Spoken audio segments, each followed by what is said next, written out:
ધોરણ 12 chapter number 2 lecture number 24 એમાં તમારો કંઈક ઉદાહરણ નંબર 2.7 છે 2.7 એમાં કેટલાક તમને વ્યવહારમાં કેટલાક વસ્તુઓ પૂછેલું છે કેટલાક સવાલ છે આમાં 4 સવાલ નાના નાના 1 માર્ક્સ જેવા પૂછેલા છે પહેલો સવાલ એ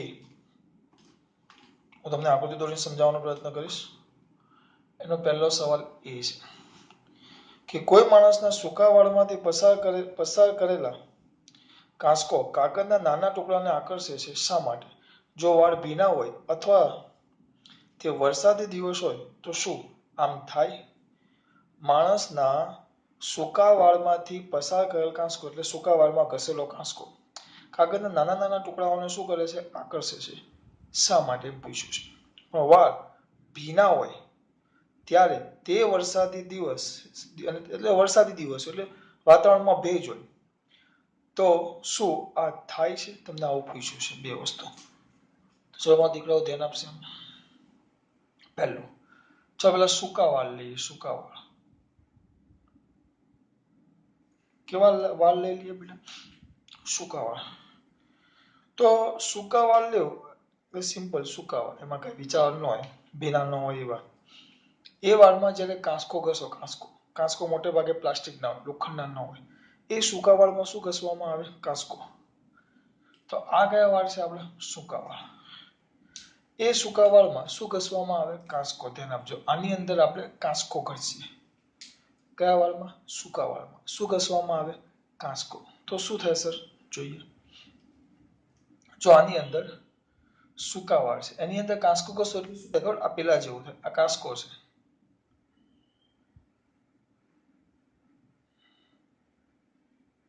આગળ આપણે કદાચ ચાલી ગયું છે પહેલા ચેપ્ટરમાં તેમ છતાં પાછું એકવાર સૂકા વાળમાં કાંસકો ઘસો તો સૂકા વાળ એટલે ઊન કહેવાય કાંસકો એટલે પ્લાસ્ટિક અથવા રેશમ કરી રેશમ તો કાળે ધનિયા કાચને રેશમ સાથે અથવા ફર ઊન કહેવાય કાળે ધનિયા પફ લે મેં એવું તમને યાદ કરાવેલું પહેલા ચેપ્ટરમાં કાળે ધનિયા પફ લે પ એટલે પ્લાસ્ટિક ફ એટલે ફર ઊનમાં ઘસવામાં આવે આ વાળ એ આપણા શરીરનું ઊન જ કહેવાય એમાં ઘસો તો પ્લાસ્ટિક યાદ હોય એને ઘસો મેં તમને કીધેલું બૂમો પાડી આ શું છે પ્લાસ્ટિક અને આ ફર એટલે કે ઊન બંનેને એકબીજા સાથે ઘસવામાં આવે પ્લાસ્ટિકને કોની સાથે ઘસવામાં આવે ફર સાથે પ્લાસ્ટિકને કોની સાથે ઘસવામાં આવે ફર સાથે આ બંનેને જ્યારે એકબીજા સાથે ઘસવામાં આવે ઇલેક્ટ્રોન આના પર જાય એટલે પ્લાસ્ટિક ઋણ વીજભારિત થાય અને ફર ધન વીજભારિત થાય મેં તમને સીધું સમજાવેલું કાર્ય ધનિયા પફ લે પ ફ લે પ ફ પ એટલે પ્લાસ્ટિક ફ લે પ્લાસ્ટિક લે શું લે ઇલેક્ટ્રોન એટલે કે પ્લાસ્ટિક ઋણ વીજભારિત થાય ને ફર કેવું થઈ જાય ધન વીજભારિત આ થઈ જાય ઋણ વીજભારિત ને આ કેવું થઈ જાય ધન વીજભારિત તો આપણું કામ થઈ ગયું આ ઋણ વીજભારિત ને આ ધન વીજભારિત તો એને કારણે શું થશે આ ઋણ વીજભારિત ને આ ધન વીજભારિત હવે ધ્યાન આપજો ખાસ ઋણ અને ધન અને ઋણ ધન ઋણ એટલે હું જ્યારે સૂકા વાળમાં મારો કાંસકો ઘસું છું સૂકા વાળ મારે વાળ જ નથી પણ જેના વાળ એની વાત છે કાંસકો ઘસું તો આ કાંસકા પર ઋણ વીજભાર આવી જાય એટલે ઘસવાથી સ્થિત ઘર્ષણને કારણે એમાં સ્થિત વિદ્યુત સ્થિતિ એટલે એ પોતે ઋણ વીજભારિત થઈ જાય ઋણ વીજભારિત એટલે ઋણ વીજભારિત થઈ જાય બરાબર આ ઋણ વીજભારિત છે હવે સામાન્ય કાગળનો ટુકડો હોય જોજો અહીંયા ધ્યાન આપજો દેખાય છે ને કયો હોય બેટા સામાન્ય કોનો ટુકડો હોય કાગળનો જોજો અહીંયા હું એક સામાન્ય કાગળનો ટુકડો મૂકું તો એ ટુકડો વિદ્યુતની દ્રષ્ટિએ કેવો હોય બેટા તટસ્થ કયો ટુકડો મૂકું વિદ્યુતની દ્રષ્ટિએ તટસ્થ કેવો સામાન્ય કાગળનો ટુકડો મૂકું તો એ વિદ્યુતની દ્રષ્ટિએ તટસ્થ હવે આ ઋણ વીજભારિત છે એના બાજુમાં અહીંયા હવે ટુકડો આ ઋણ વીજભારિત છે ઋણ વીજભાર પોતે શું ઉત્પન્ન કરે વિદ્યુત ક્ષેત્ર પણ હા આમ રાખો ને આપણે બહુ બધા નથી દોરવા બે દોરો એટલે વિદ્યુત ક્ષેત્ર આમ હોય ઉપર ઋણ વીજભાર છે તો સ્વાભાવિક તમને ખબર પડવી જોઈએ કે આ ઋણ વીજભાર છે એટલે ઇલેક્ટ્રોન અપાકર્ષણને કારણે કેવા જશે દૂર આમ અને અહીંયા ચોખ્ખો ધન વીજભાર ઉત્પન્ન થઈ જાય એટલે સર આ તો ડાયપોલ બની ગયો હા જેવો તમે આની અંદર મૂકો તો શું થાય? આ ડાયપોલ બને. ડાયપોલ બને એટલે આ થઈ ગયો તમારો પ્લસ ક્યુ અને આ થઈ ગયો minus q. This is your plus q અને આ થઈ ગયો માઇનસ ક્યુ. તો આ જે પ્લસ ક્યુ છે આની તરફ શું થાય બેટા? આકર્ષણ. એટલે ડાયપોલ બન્યો. ડાયપોલ ને અસમાન, અને અસમાન વિદ્યુત ક્ષેત્ર કહેવાય. સમાન નથી, અનિયમિત છે. તો અસમાન વિદ્યુત ક્ષેત્રમાં ડાયપોલ મૂકો તો એના પર શું લાગે? બળ. કયું બળ?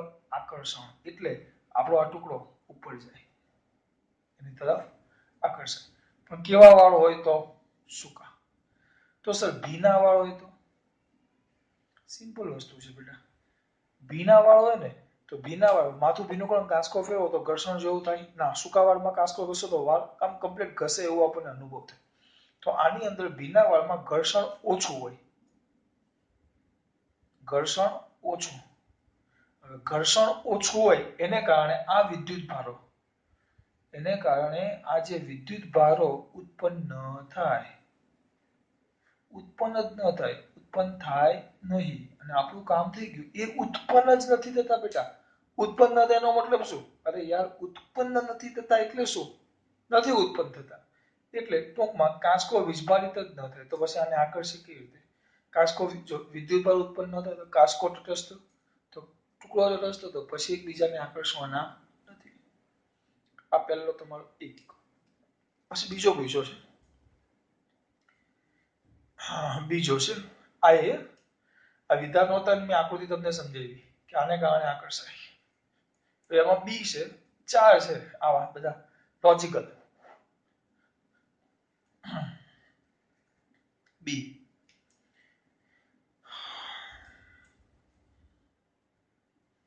એવું કીધું છે, સામાન્ય રબર અવાહક છે, પરંતુ વિમાનના વિશિષ્ટ રબરના ટાયરો સહેજ સુવાહક બનાવવામાં આવે છે. શા માટે?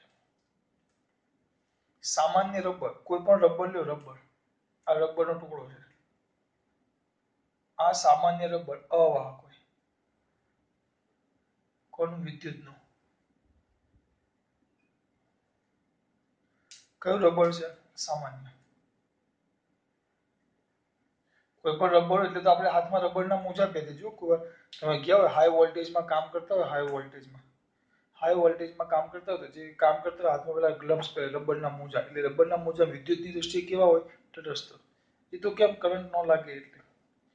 પણ જો આપણું જે સામાન્ય રબર છે ને, સામાન્ય એટલે ઘરમાં વપરાતું, પછી બીજી જગ્યાએ જ્યાં આપણે મૂકીએ, એ બધું ઘરના જે રબરો છે અવાહક હોય વિદ્યુતના. સવાલ એમને એવો છે, પણ વિમાન હોય, વિમાન આખું વિમાન દોરવા નહીં બેસીશ. આ વિમાન છે, પણ આ જે વિમાનના ટાયર હોય ને, ટાયર, આવું વિમાન અત્યારે આવું આટલું જ છે બજેટ આપણું. આ જે વિમાનના ટાયર છે, તો આ જે વિમાનના ટાયર છે એ tyre, this is the tyre of વિમાન. આ વિમાનના ટાયરો છે, જોજો. તો આ જે ટાયર છે એ સુવાહક હોય, થોડાક એવા સુવાહક હોય. કેમ એવું રાખે? આ વિમાનના જે ટાયર હોય બે ન હોય, બહુ બધા હોય. એ આગળ આવે બધા, તમે જોયા હશો. ન જોયા તો જોઈ લેજો. આ વિમાનના ટાયર સુવાહક હોય. એવું કેમ? રીઝન છે, જો. આ વિમાન એટલે બહુ બહુ મોટું વજન આવે એનું બેટા. બહુ જ વધારે દળ હોય એનું, બહુ જ વધારે. હવે એ જ્યારે પડે ટાયર, તો આ રસ્તો છે, એ રસ્તા પર જ્યારે ટાયર આના સંપર્કમાં આવે, આમ સંપર્કમાં, ત્યારે તમે જો અમુક વાર તમે જો તો આમ નીચે પડે ધુમાડા થાય. ધુમાડા થાય એટલે કમ્પેર જ્યારે ટાયર પડે, જેવું એક તો સ્પીડ બહુ વધારે હોય, ઉડતું હોય એટલે સ્પીડ વધારે હોય, દળ પણ વધારે હોય. જેવું જમીનના સંપર્કમાં વિમાન આવે, આમ ન આવે, આમ કરીને આમ ઉતારે. તો જેવું ઉતારે તરત જ આ ટાયર છે ને એ રસ્તા સાથે પ્રબળ ઘર્ષણમાં આવે. પ્રબળ ઘર્ષણ, બહુ જ વધારે ઘર્ષણ આવે બેટા. આપણે ભણી ગયા, ઘર્ષણ આવે કોઈ પણ વસ્તુ પર એટલે વસ્તુ કેવી થાય? ચાર્જ. એનો મતલબ એમ થાય કે આ પ્રબળ ઘર્ષણને કારણે આ જે ટાયર છે, ટાયર વીજભારિત થાય. કોઈ પણ ચાર્જ આવે, દાખલા તરીકે આપણું આ ટાયર છે ધન વીજભારિત થયું. એક કામ કરો ને, ધન વીજભારમાં પાછું મજા નહીં આવે. ગમે તે એક વીજભાર લઈ લો, આપણે ઋણ વીજભારિત થયું. કોઈ પણ વીજભારિત થાય, આ ઋણ વીજભારિત થયું. પ્રબળ ઘર્ષણ, ઘર્ષણ એટલું હોય કે તીખારાઓ થાય, તમે જોતા હશો. આમ ધુમાડો થઈ જાય, એટલું ઘર્ષણ હોય. તો જેવું સંપર્કમાં આવે એટલે આ ઋણ વીજભારિત થાય. હવે જો રબર અવાહક હોય ને તો વીજભારિત ને વીજભારિત જ રહે. એટલે રબરને થોડું કેવું રાખે, સુવાહક. સુવાહક રાખે એટલે આ ઋણ વીજભારિત છે. જ્યારે ગમે ત્યારે આ જમીન એટલે આપણી પૃથ્વી. પૃથ્વી તો વિદ્યુતની દ્રષ્ટિએ હંમેશા કેવી આવે? તટસ્થ જ. વિદ્યુતભાર છે જ નહીં. એટલે જેવું આ ટાયર પૃથ્વીના સંપર્કમાં આવે, આ ટાયર જેવું પૃથ્વીના સંપર્કમાં આવે તો આ ટાયર પૃથ્વીના સંપર્કમાં આવે તો આની અંદર સીધો આ પૃથ્વીના સંપર્કમાં આવે આ ટાયર. તો આ ટાયર જેવું પૃથ્વીના સંપર્કમાં આવે આ ઋણ વીજભાર સીધો જમીનના અંદર ચાલ્યો જાય. હા, કારણ કે આ ઋણ વીજભાર છે, આ વિદ્યુતભારની દ્રષ્ટિએ તટસ્થ. બંને વચ્ચે વિદ્યુત સ્થિતિમાનનો શું ઉત્પન્ન થયો? તફાવત. તો ઇલેક્ટ્રોન ગતિ કરે એને કારણે આ ટાયર તટસ્થ થઈ જાય. એટલે એને તટસ્થ કરવા માટે, કારણ કે જમીનના સંપર્કમાં જ્યારે રોડ ઉપર સંપર્કમાં, રોડ નો કે સારું જ કહેવાય, ટેક ઓફ ને એની લાઈન આવે ને, શું કહેવાય? ટેક ઓફ ને રનવે. હા, રનવે. જેવો રનવેના સંપર્કમાં આવે તરત પ્રબળ ઘર્ષણ થાય. તો પ્રબળ ઘર્ષણને કારણે ટાયર ચાર્જિંગ થાય. તેનો વીજભારને ઝીરો કરવા માટે એને થોડુંક કેવું રાખવામાં આવે? વાહક. જેથી કરી જેવું આગળ પૃથ્વીના સંપર્કમાં આવતું જાય, સંપર્કમાં તો આવવાનું, જેવો ચાર્જ થાય તરત વિદ્યુત ભારિત થયું જ હોય. એટલે એ વિદ્યુત ભારિત જમીનના સંપર્કમાં આવે એટલે બધો વિદ્યુત ભાર જમીનના અંદર ચાલ્યો જાય અને વિદ્યુત ભારની દ્રષ્ટિએ કેવું રહે? તટસ્થ. એટલે બીજું પછી સી કઈક આવો કીધું છે. સી શું બેટા? સી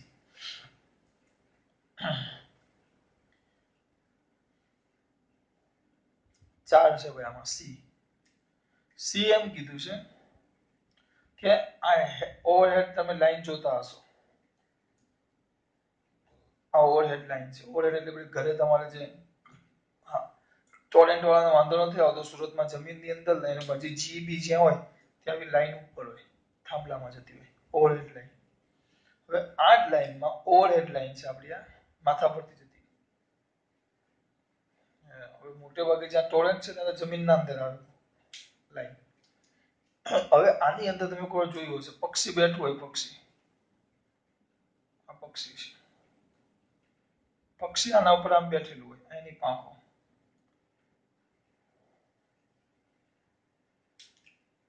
આ લાઈન બહુ હાઈ વોલ્ટેજ છે. દાખલા તરીકે આપણે વિચારો, હું વધારે નહીં, આ 2000 વોટ લઈ લઉં છું. આ લાઈનનો વોલ્ટેજ કેટલો છે? 2000 વોલ્ટ. તો આ લાઈન ઉપર જે પક્ષી બેહે ને, ઘણી વાર એવો પ્રશ્ન થયો છે કે ઓવરહેડ લાઈનો સ્પાર્ક થતા હોય, એમાં તમે જો કોઈ ઉપર પક્ષી બેઠા હોય, પક્ષી, તો એ પક્ષીને કઈ જ નથી થતું. જ્યારે અહીંયાથી કોઈ વ્યક્તિ આમ ઊભો હોય, મારા જેવો હાઈટ બોડી વાળો, અને નો રહેવાય તો હાથ લાંબા કરી આમ લાઈનને પકડી લે, બરાબર, તો એ કરંટ લાગે છે અને સળગીને રાખ જ થઈ જાય. ઘણી વાર તમે જોયું હશે, ઘણા પેલા ટિકટોકમાં પેલા વિડીયો બનાવતા, એટલે જ એવી રીતે કંઈક વિડીયો બનાવતો, ટ્રેન ઉપર આમ ઉપર ચડીને વિડીયો બનાવે તો અચાનક જ, કારણ કે આ લાઈન બહુ, ટ્રેનના ઉપરની લાઈન છે ને, તો 22,000 વોલ્ટ અથવા 22,000 કિલો વોટ જેટલો વોલ્ટેજ હોય. 22,000, તો 20,000 ઉપર હોય. એ લાઈનની તમે બાજુમાં જાઓ ને તો તમને આકર્ષે. એટલે એ ભાઈ ઉપર ચાલતા હશે અને ઉપર એ લાઈન હશે, તો લાઈન એને આકર્ષે, સીધું એની હાથે ચોંટી ગયો અને સળગીને તરત ના. પેલું પિક્ચર જોયું હશે, આઈ, સાઉથનું પિક્ચર છે આઈ કરીને. તે પિક્ચરમાં એવું બતાવે કે આમ તમે હાથને અડે એટલે ખબર છે, એ બધાને અલગ અલગ રીતે મારે, તેમાં પેલો હાથને આવડે ને પછી તરત સળગી, પેલું તરત કાપી નાખે હાથ. તો અહીંયા એ બધી વાત નથી કરવાની. તો આને કરંટ લાગે છે, આ પક્ષી બેસે એને કઈ અસર થતી નથી. આ ભાઈ સળગીને નાશ પામે, બરાબર, એમનું ભરતું બની જાય, કબાબ જે બનાવવું હોય તમારે, આને કઈ જ નહીં થાય. આ બંને વચ્ચે ફરક શું? પેલું સંપૂર્ણ સળગીને નાશ પામે, જ્યારે પેલાને કોઈ ફરક પડતો નથી. સર એવું કેમ? એવું કેમ? ચલો કોઈ કહેશે. જો હવે આ પક્ષીના બે પગ છે, એ બંને પગ એક જ વાહક તાર પર છે. જોજો, એટલે અહીંયા કોઈ વીજભારનો સ્થિતિમાનનો તફાવત ઉત્પન્ન થતો નથી. વિદ્યુત પ્રવાહનું વહન, યાદ રાખજો, વિદ્યુત પ્રવાહ હંમેશા વધુ વિદ્યુત સ્થિતિમાનથી ઓછા વિદ્યુત સ્થિતિમાન તરફ જાય. વિદ્યુત પ્રવાહ હંમેશા વધુ વિદ્યુત સ્થિતિમાનથી ઓછા. હવે આ ભાઈ આ પકડો છે, તો આ ઉપરનું છે પ્લસ 2000 વોલ્ટ છે. આ હાથ, જો પહેલો હાથ એમને જે સંપર્કમાં છે, બરાબર, જ્યારે નીચેનો હાથ છે તે પૃથ્વીના, આ જમીનના સંપર્કમાં છે. તો આ કેટલો થશે? જમીનના સંપર્કમાં છે એટલે આ થશે આ 2000 વોલ્ટ. જ્યારે આ જમીનના સંપર્કમાં છે, જમીનના સંપર્કમાં છે, આ કેટલો 0 વોલ્ટ. એટલે આ બંને વચ્ચે બહુ જ મોટો વિદ્યુત સ્થિતિમાનનો શું ઉત્પન્ન થયો? તફાવત. અને વિદ્યુત પ્રવાહ હંમેશા વધુ વિદ્યુત સ્થિતિમાનથી ઓછા વિદ્યુત સ્થિતિમાન તરફ જાય. એટલે 2000 થી ક્યાં જાય? 0 તરફ. એટલે સીધો પ્રવાહ સીધો ક્યાં ચાલ્યો કે બેટા? જમીનની અંદર. એટલે આમ જાય ને વચ્ચે આ ભાઈ હોય એટલે સરસ મજાનો શું લાગે? કરંટ. અને મસ્ત એવા ચોટી જાય આમાં. જ્યારે આમાં એવું થાય જ નહીં. આ પક્ષી બે પગ એના જો બે ગાંઠિયા ક્યાં છે? બે પગ ક્યાં છે? ને કમ્પ્લીટ બે પગ એ 2000 વોલ્ટ પર જ છે. એટલે કોઈ તફાવત ઉત્પન્ન થતો નથી. એટલે આને કોઈ કરંટ લાગતો નથી. આ જ વસ્તુ તમે ઘર માટે વિચારી શકો છો. ઘર માટે એટલે તમે જો તમારા ઘરે તમે ગમે ત્યારે જુઓ તો ઘરે કોઈ પણ વાયરમેન કામ કરવા આવતો હોય ને તો ગમે તેવું કરોડપતિનું ઘર હોય કે અબજોપતિનું ઘર હોય કે ઘરમાં સોના ચાંદી મઢેલા હોય, તેમ છતાં ગમે ત્યારે વાયરિંગનું કામ કરતું હોય ને નીચે ફરજિયાત ચંપલ કે બૂટ પહેરેલા જ હોય. હા, અને જે કંપનીમાંથી આવતા હોય ત્યાં કમ્પલસરી એમને હાથમાં મોજા પહેરાવે.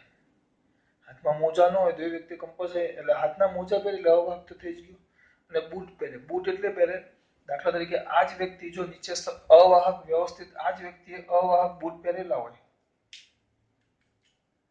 તમે જો આપણી ઘરની લાઈનમાં એમાં જે પેલા સરકારી બધા અધિકારીઓ આવે એન્જિનિયરો તો આમ નીચે અવાહક બૂટ હોય જાડા એવા, હાથમાં મોજા હોય, પછી અડે તો એ વાંધો ન હોય. આ અવાહક કેમ હોય બેટા?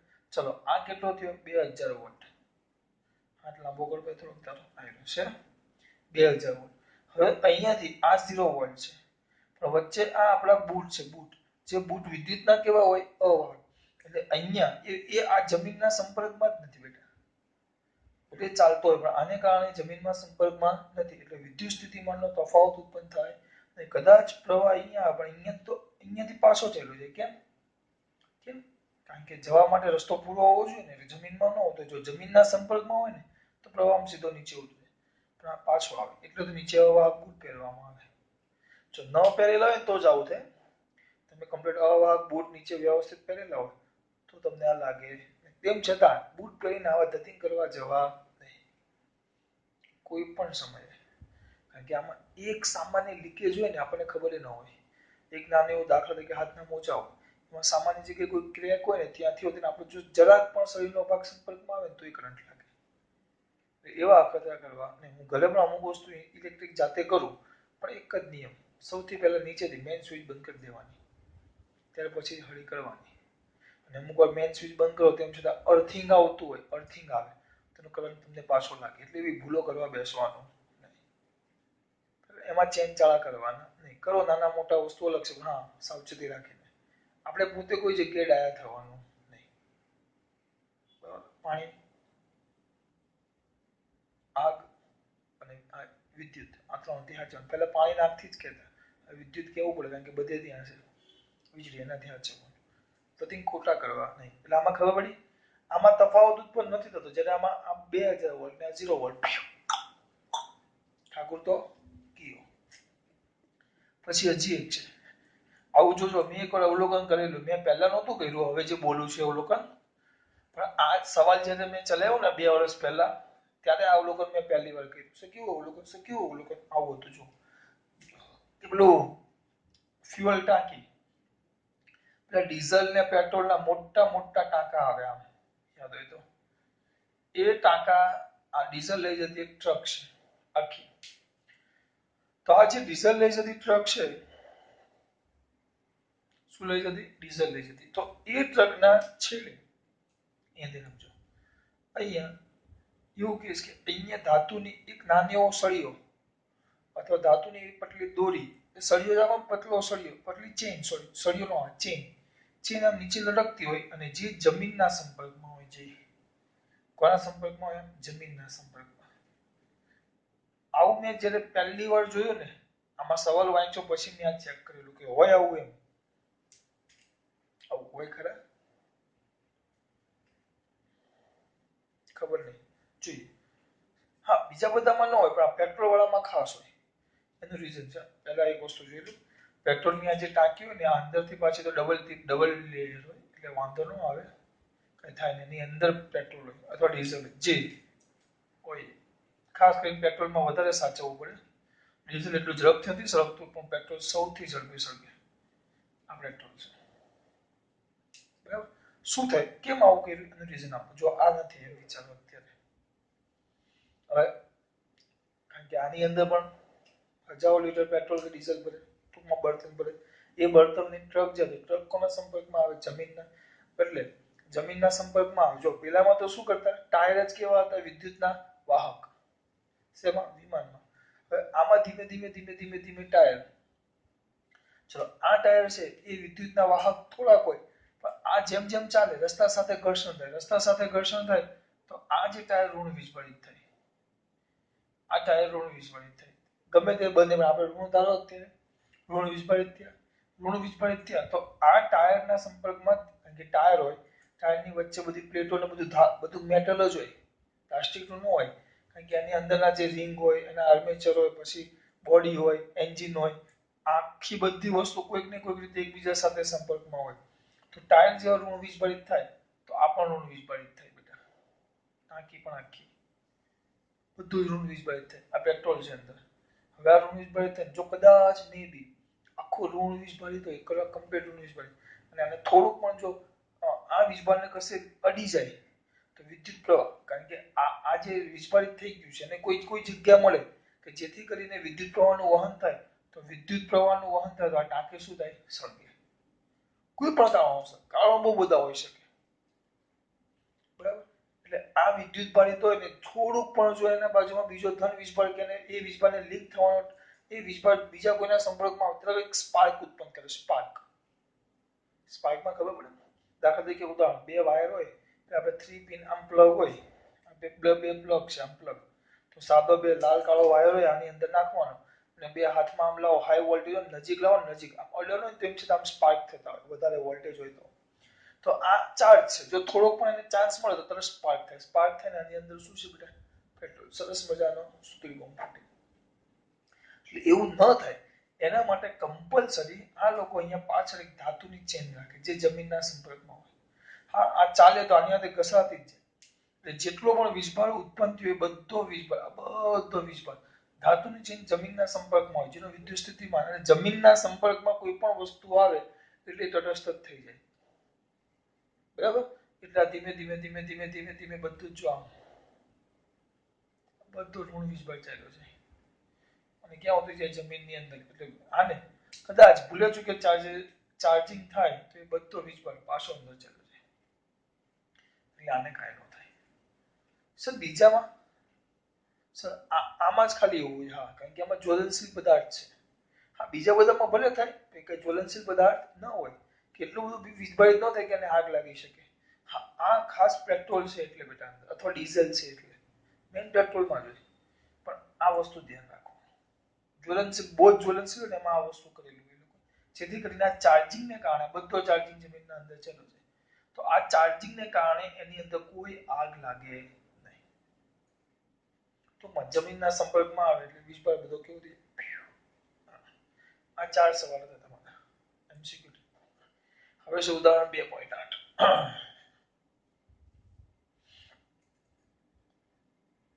જોશે મારો દીકરો?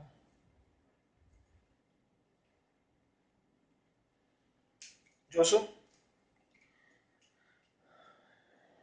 એમાં એવું છે, ડાઇલેક્ટ્રિક અચળાંકીય ધરાવતા દ્રવ્યના એક ચોસલાનું ક્ષેત્રફળ સમાંતર પ્લેટ કેપેસિટર પ્લેટ જેટલું છે, પરંતુ તેની જાડાઈ 3/4d છે. જ્યાં ડી બે પ્લેટો વચ્ચેનું અંતર છે. જ્યારે આ ચોસલાને પ્લેટો વચ્ચે દાખલ કરવામાં આવે ત્યારે કેપેસિટન્સમાં કેવો ફેરફાર થાય એ તમને પૂછ્યું છે. ત્યારે શેમાં બેટા? કેપેસિટન્સમાં. મને આખી યાદ નથી પણ પહેલા જુઓ. પેલા એક કામ કરો, ટૂંકમાં એક કેપેસિટર છે, એની અંદર એક ચોસલું મૂકવાનું છે જેની જાડાઈ પહેલા જે કેપેસિટર હતો એના કરતા 3/4 છે. 3/4d. હા, જો પહેલા એક સામાન્ય, ધારો કે આપણું સામાન્ય કેપેસિટર આવું છે,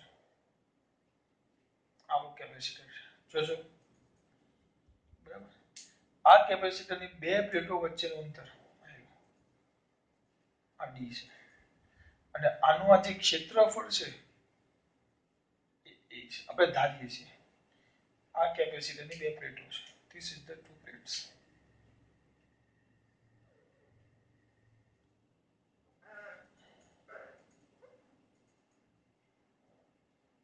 બે પ્લેટો છે, બરાબર. તો શેમાં દર્શાવ્યાનું છે? લખવાનું છે શા બેટા? આકૃતિમાં દર્શાવ્યા મુજબ એ જ એટલે આડછેદનું ક્ષેત્રફળ અને બે પ્લેટો વચ્ચે કેટલું બેટા? ડી અંતર ધરાવતું એક કેપેસિટર.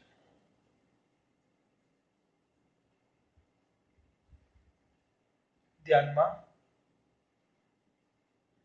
લો. એક કેપેસિટર ક્યાં લ્યો? ધ્યાનમાં. બરાબર. જેના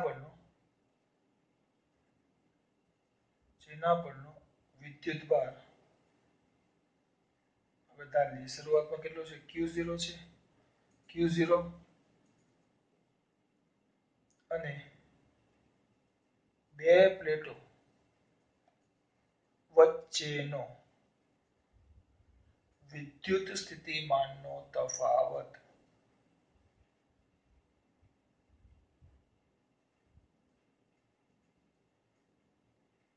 V0 છે.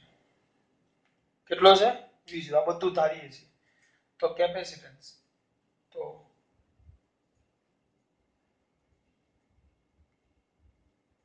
C0 is equal to Q0 by V0. Capacitance કયો બેટા? C0 is equal to Q0 by V0. સમીકરણ નંબર 1. બહુ અઘરું નથી કર્યું ભાઈ. આના પરનો વીજભાર કેટલો લઈ લઈએ આપણે? Q0. બરાબર. હા. વિદ્યુત સ્થિતિમાનનો તફાવત કેટલો? V0 એટલે શરૂઆત માટે 0 વાપરું છું હું. V0. બરાબર. અને હા, આની વચ્ચે ધારો કે આ ધન પ્લેટ છે અને આ ઋણ પ્લેટ છે. તો વિદ્યુત ક્ષેત્ર ક્યાં હોય? ધન થી ઋણ. તો એ વિદ્યુત ક્ષેત્ર શૂન્યાવકાશમાં એટલે કે હવામાં E0 છે. તેમજ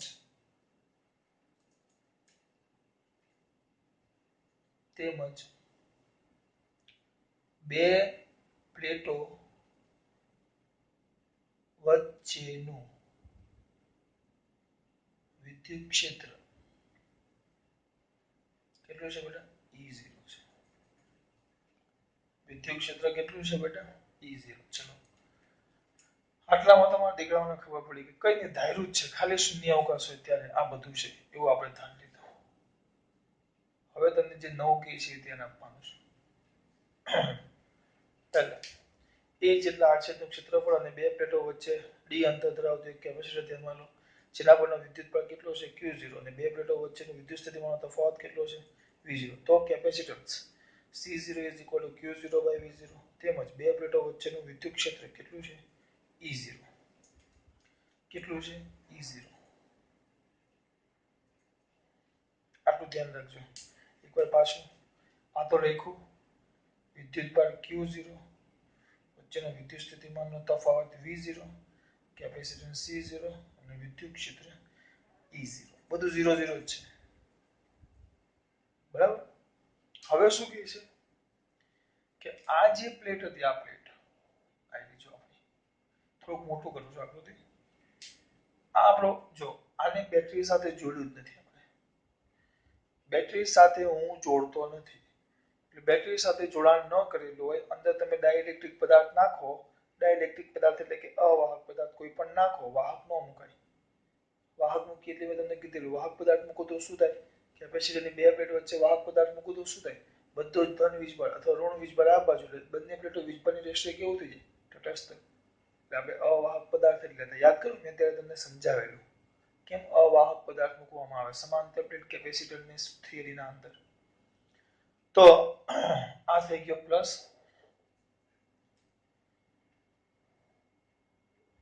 એટલે વીજભાર તો બદલાશે નહીં. વીજભાર ક્યારે બદલાય? જ્યારે કેપેસિટર બેટરી સાથે જોડાણ કરેલું હોય. કેપેસિટન્સ બદલાશે તે બદલાયેલું કેપેસિટન્સ જ તમારે શોધવાનું છે કે કેપેસિટન્સમાં કેવો ફેરફાર થાય. તમારે કેપેસિટન્સ નવું કેપેસિટન્સ શોધવાનું છે. શરૂઆતનું તો આપણે શું કીધું C0 Q0 V0 આ શરૂઆતનું છે અને આ E0 થાય. E0 ની કિંમત તમને કદાચ કોઈને લખવાની ઈચ્છા થાય તો આપણે ભણી ગયા E0 is equal to V0 by dVd YD E0 બરાબર E0 બરાબર V0 d કામ આવશે પછી એટલે હમણાં બધું આમ ભેગું કરો સમીકરણ નંબર 2 આટલી વસ્તુ લખી નાખો. આ બધું ધારેલું ચોપડીમાં આવું કોઈ આપ્યું જ નથી, ડાયરેક્ટ દાખલો કર્યો છે. પણ તમને આ ન લખું તો ખબર નહીં પડે. આ સામાન્ય સ્થિતિ છે. હવે શું કહે છે કે આ જે બે પ્લેટ હતી એ બે પ્લેટની વચ્ચે આમ અહીંયા એક ડાઇલેક્ટ્રિક પદાર્થ મૂકી દેવાનો છે. આટલા આખા ભાગમાં, આખા એટલે સંપૂર્ણ આખા ભાગમાં નહીં, આ રીતે હું દોરું છું તમારી માટે જ છે આ બધું કદાચ.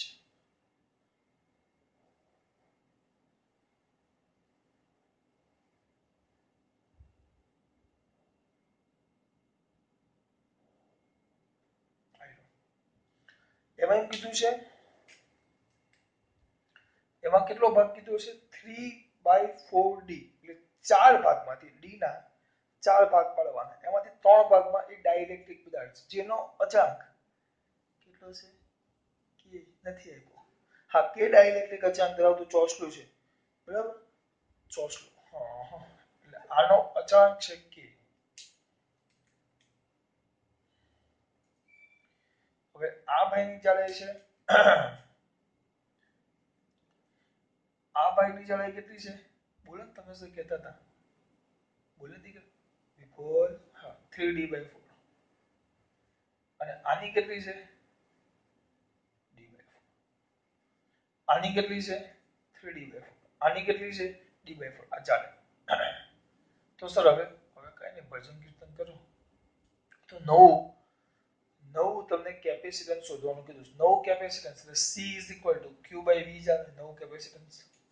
તો તમારી પાસે q અને v હોવો જોઈએ. તો અહીંયા લખશો અહીં જોજો, પહેલા લખું છું અહીં કેપેસિટર બેટરી સાથે જોડેલો ન હોવાથી, કેપેસિટર બેટરી સાથે જોડેલો ન હોવાથી, કેપેસિટરને આપણે બેટરી સાથે જોડેલો નથી. તેના પહેલા એક કામ કરી થોડુંક વ્યવસ્થિત લખો. અહીં ઉપરનું લખી નાખીએ ને. શેમાં દર્શાવ્યા અનુસાર આકૃતિમાં દર્શાવ્યા મુજબ કેપ એટલે કેપેસિટર, કેપેસિટરની બે પ્લેટો વચ્ચે, કેપેસિટરની કેટલી પ્લેટો વચ્ચે? બે પ્લેટો વચ્ચે, બે પ્લેટો વચ્ચે કે ડાઇલેક્ટ્રિક અચાંક, કે ડાઇલેક્ટ્રિક અચાંક અને 3d/4 કેટલું બેટા? અને 3d/4 જાડાઈનો ચોસલો મૂકેલ છે.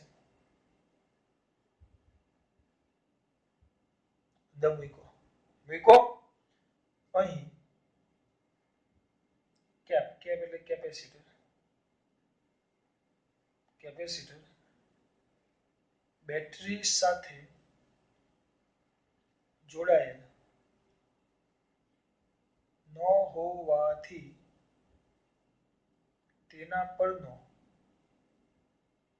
વિદ્યુત ભાર, કારણ કે બેટરી સાથે જોડો આનો કેપેસિટન્સ વધશે. તમને ખબર છે ડાઇલેક્ટ્રિક અચાંક મૂકો તો કેપેસિટન્સ કે ગણો થાય, પણ આખામાં નથી. જોજો પાછળ આગળ કેવું હતું મેં તમને કીધેલું C' = CK.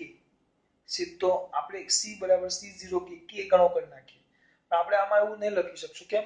કારણ કે આખા નથી, આટલા ભાગમાં જ છે. જો તો તેના પરનો વિદ્યુત ભાર કે બેટરી નથી એટલે વિદ્યુત ભાર Q0 અચળ રહેશે, એ બદલાય નહીં. તો હવે આપણે વોલ્ટેજ શોધવાનું છે. વોલ્ટેજ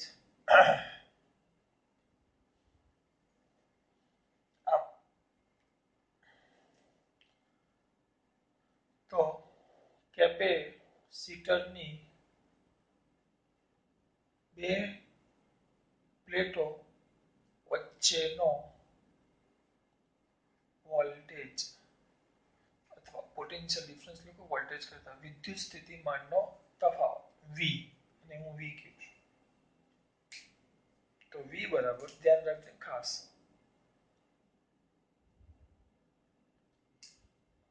તો એ વી તો વી બરાબર વી હવા વત્તા વી માધ્યમ સર કેમ આમ લખો કારણ કે જો બે ભાગ છે એક ભાગ હવા વાળો ભાગ છે એક ભાગ માધ્યમ વાળો આગળ જે મેં તમને દાખલા કર્યા એમાં સંપૂર્ણ આપણે માધ્યમ જ મૂકી દેતા પ્લેટો વચ્ચે સંપૂર્ણ માધ્યમ એટલે આમાં સંપૂર્ણ માધ્યમ થોડાક ભાગમાં જ માધ્યમ હશે એટલે આ વસ્તુને મગજમાં ઉતારો ધ્યાન રાખો શું કહેવા માંગુ છું બધી જગ્યાએ અલગ અલગ આવશે આમાં એક પણ દાખલો મેં તમને ઘરેથી કરવા નથી આપ્યો કારણ કે બધો દાખલો એક નવી રીત છે નવી રીત મોઢે કરશો તો તમને કંઈક આવડશે તો શું કીધું વી બરાબર વી હવા વત્તા વી માધ્યમ વી હવા વત્તા વી માધ્યમ વી હવા વી બરાબર તો શું આપણે હમણાં જ કીધું ઈ બરાબર તો વી બાય ડી ઈ બરાબર તો વિદ્યુત ક્ષેત્ર ઈ બરાબર તો વી બાય ડી તો V is equal to E D E D તો ઈડી માં તો ઈ હવા ડી હવા વત્તા ઈ માધ્યમ ડી માધ્યમ હું ગુજરાતીમાં લખું છું ઈ હવામાં તો વિદ્યુત ક્ષેત્રને આપણે E0 કહેતા હવા તો જ્યારે વિદ્યુત ક્ષેત્રને આપણે E0 કીધેલું જો અને ડી હા ડી આ ભાગમાં હવા આખા ડી માં નથી હવા આટલા ભાગમાં જ છે જો આટલા ભાગમાં હવા આટલા ભાગમાં જ છે શૂન્ય અવકાશ હું હવા શબ્દ શૂન્ય અવકાશ માટે વાપરું શૂન્ય અવકાશ અને હવા બે એક જ કહેવાય એ તો આટલા ભાગમાં જ છે તો કેટલું છે D/4 જોવો છો પ્લસ આ શું છે ઈ માધ્યમ કયું માધ્યમ ઈ માધ્યમ ઈ માધ્યમ તો માધ્યમ મૂકો ત્યારે વિદ્યુત ક્ષેત્ર જેમ યાદ કરો પહેલા ચેપ્ટરમાં ભણી ગયેલા બળ વિદ્યુત બળ કે માં ભાગનું થાય F બરાબર F0/k તો વિદ્યુત ક્ષેત્ર પણ કે માં ભાગનું થાય કે માં ભાગનું એટલે આમાં આવશે E0/k અને માધ્યમ અને આ ડી માધ્યમ માધ્યમ આટલા ભાગમાં જો તો આ કેટલો ભાગ છે 3D/4 તો આમાંથી E0 D/4 કોમન કાઢી લઉં છું શ્યોર ને હા હા શ્યોર તો અહીંયા આવશે 1 પ્લસ 3 ભૂલ ગઈ હતી બેટા મેં હા રહી ગયું નીચે કે મેં કીધું કેમ 1 પ્લસ 4 4 ઉડી જાય પાછું મને એમ થયું જો E0 D/4 કોમન કાઢ્યા તો અહીંયા વધશે 1 અને 3/k અહીંયા વધે તો વ્યવસ્થિત લક્ષણ તો શું થાય E0 D/4 k પ્લસ 3 લઈ લઉં છું ઇન્ટુ કે કે પ્લસ 3 સોરી છેદમાં કે ઇન્ટુ કે ક્યાં આવી ગયો આ તમારો વી આવ્યો વી જેને આપણે કહેશું સમીકરણ નંબર 3 બરાબર આપણે તો કેપેસિટન્સ શોધવાનું છે શું શોધવાનું છે કેપેસિટન્સ તો capacitance C is equal to હા નવો વીજભાર Q0 એટલે જો મેં અહીંયા લખ્યું છે કેપેસિટરને બેટરી સાથે જોડેલ ન હોવાથી તેના પરનો વીજભાર ભલે અંદર બ્લોક મૂકો તેમ છતાં વિદ્યુત ભાર તો કેટલો રહેશે Q0 કેવો અચળ તો C is equal to શું થાય બેટા Q0/V Q0/V જો Q0 કેટલા બોલો વિપુલ પટેલ Q0 એટલે એમને એમ જ આવશે હે પ્રભુ કોનો વારો છે મારો વારો અહીંયા લખો Q0 ને Q0 આ જો V છેદમાં તો શું થાય E0 D/4 કૌંસમાં k પ્લસ 3/k એ લોકો સ્વરૂપ કયું છે ખાલી જવાબનું ઓકે ચલો સ્વરૂપમાં 4k લખી નાખ્યા તો આમ થાય જો Q0 છેદમાં E0V E0D પણ જો અહીંયા જો E0D આને D ને ગુણાકારમાં લખો આ બાજુ જો દેખાય છે ને આ બાજુ જો આ E0 બરાબર V0/D તો આ સમીકરણ 2 પરથી આપણે E0D ને E0 into D ને તો શું કહી શકીએ આપણે V0 તો અહીંયાથી આના જગ્યાએ V0 લખી નાખું છું 4 ક્યાં જશે સીધું ગુણ્યા 4 આની સાથે લઈ લીધું 4k by k plus 3 કેમ આ ક્યાંથી આવ્યું E0D બરાબર તો V0 પાછું જો Q0 by V0 તો શું છે C0 અને આના કરતા એમ લખીએ સમીકરણ 2 પરથી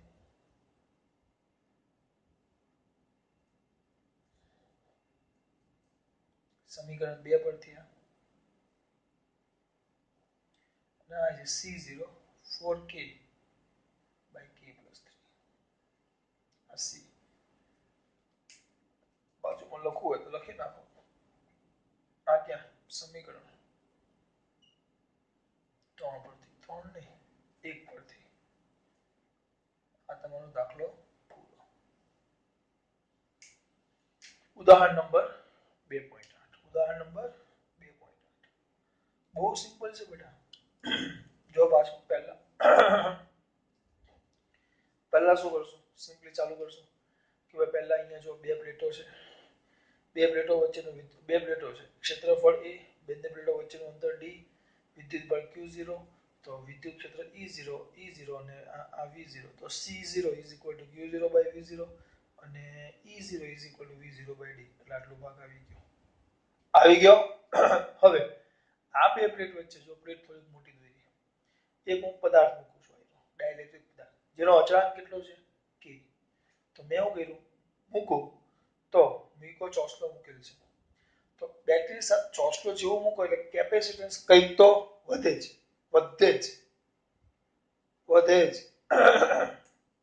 અહીંયા પણ જો ખબર પડે C બરાબર C0 4k k ના 4 ગણામાંથી k માં 3 ઉમેરીને 3 વડે ભાગી નાખવાનું આ 4 ગણા છે k બરાબર 1 લઈ લો 1 માં નહીં k બરાબર 2 લઈ લો ચલો તો 4 દુ 8 ઉપર 8 આવ્યા નીચે કેટલા આવ્યા k + 3 એટલે 2 + 3 5 બરાબર k બરાબર 3 લીધો 4 તેલી 12 નીચે 3 ને 3 6 એટલે જો વધતું જાય એક લેવું તો 4 ના છેદમાં 4 એટલે C બરાબર C0 આવી જાય એક લેવું તો હવા માટે થઈ જાય એક ખબર હવા માટે એક થાય વચ્ચે હવા છે બે લેવું તો 4 દુ 8 છેદમાં 5 8 ના છેદમાં 5 3 લેવું 4 તેલી 12 ના છેદમાં 6 તો 2 થઈ ગયા જો ડબલ થઈ ગયું જેમ કે વધારે હશે કે વધે એમ ડાયરેક્ટ આ કેપેસિટન્સ C શું થવાનું છે વધવાનું છે કેપેસિટન્સ વધે જ છે જો અહીંયા વધે જ છે પણ કેપેસિટન્સ વધે એટલે વિદ્યુત ભાર સંગ્રહ વધારે કરે પણ બેટરી સાથે જોઈન્ટ કરેલ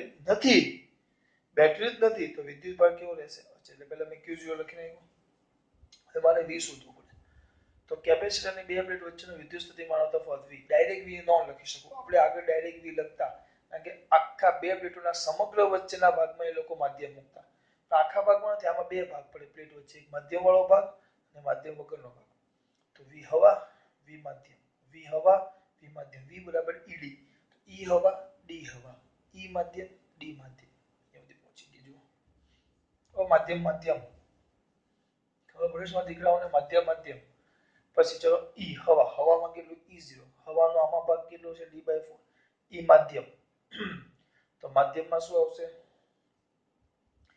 E માધ્યમ અને અંતર છે 3D/4 એટલે અહીંયા આવી ગયું E માધ્યમ એટલે E માધ્યમ તો E બરાબર E0/k k માં ભાગનું થાય F માં આપણે સાબિત કરેલું છે કે બળ તમે ડાઇલેક્ટ્રિક અચાળાંક મૂકો તો માધ્યમનું બળ વિદ્યુત બળ k માં ભાગનું થાય જો બળ k માં ભાગનું થાય તો વિદ્યુત ક્ષેત્ર પણ k માં ભાગનું થાય એટલે અહીંયા જો E0/k પછી E0D/4 અચળાંક એટલે 1 + 3/k લસા લઈ લો k + 3 છેદમાં k તો તમારું V આવી ગયું આ કેપેસિટન્સ તો C Q0/V Q0 છેદમાં E0D/4 k + 3/k ઊંધું કરી નાખ્યું તો આવે જવાબ આવી ગયા સમીકરણ કયા પરથી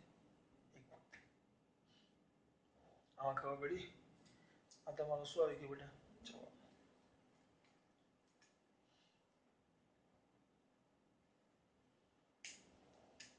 જવાબ ભાઈ ખબર પડી આ દાખલો તમારો થિયરીમાં પણ પૂછે અને દાખલા સ્વરૂપે પણ પૂછે સાબિત કરવામાં